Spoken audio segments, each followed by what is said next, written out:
நேற்று திருப்பூர் ஆட்சியர் அலுவலகத்தில் தீக்குளித்த பெண் சிகிச்சை பலனின்றி உயிரிழந்திருக்கிறார். அண்மை செய்தியாக பார்த்து வருகிறோம். திருப்பூர் மாவட்ட ஆட்சியர் அலுவலகத்தில் நேற்று தீக்குளித்த பெண் சிகிச்சை பலனின்றி உயிரிழந்திருக்கிறார். இது தொடர்பான விவரங்களுடன் செய்தியாளர் பாலாஜி இணைந்திருக்கிறார். பாலாஜி, விவரங்களை பதிவு செய்யலாம். திருப்பூர் மாவட்டம் உடுமலையைச் சேர்ந்த தனியார் பள்ளியின் ஓவிய ஆசிரியராக பணியாற்றி வரக்கூடியவர் பிரபாகரன்.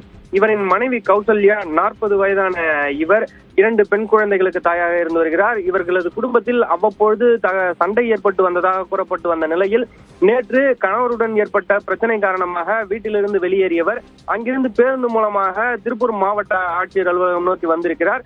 மாவட்ட ஆட்சியர் அலுவலகம் முன்பாக இறங்கிய அவர் மாவட்ட ஆட்சியர் அலுவலகத்தின் உள்ளே சென்ற பொழுது தான் வைத்திருந்த மண்ணெண்ணெயை எடுத்து மேலே ஊற்றிக்கொண்டு உடனடியாக தீயை பற்ற வைத்துள்ளார். மேலும் மாவட்ட ஆட்சியர் அலுவலகம் நோக்கி சப்தமிட்டவாறே அவர் ஓடிய நிலையில் அங்கு பாதுகாப்பு பணியில் ஈடுபட்டிருந்த காவலர்கள் உடனடியாக அவரை மீட்டு திருப்பூர் அரசு மருத்துவக் கல்லூரி மருத்துவமனையில் அனுமதித்தனர்.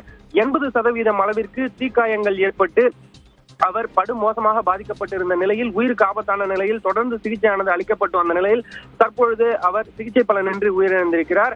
இந்த சம்பவம் அதிர்ச்சியை ஏற்படுத்தி இருக்கக்கூடிய சூழ்நிலையில் இந்த சம்பவம் தொடர்பாக வீரமண்டி காவல்துறையினர் வழக்கு பதிவு செய்து விசாரணை மேற்கொண்டு வருகின்றனர். பெண் ஒருவர் குடும்ப பிரச்சனை காரணமாக மாவட்ட ஆட்சியர் அலுவலகத்திற்கு வந்து தீக்குளித்து உயிரிழந்த சம்பவமானது அதிர்ச்சியை ஏற்படுத்தி இருக்கிறது. விவரங்களுக்கு நன்றி பாலாஜி.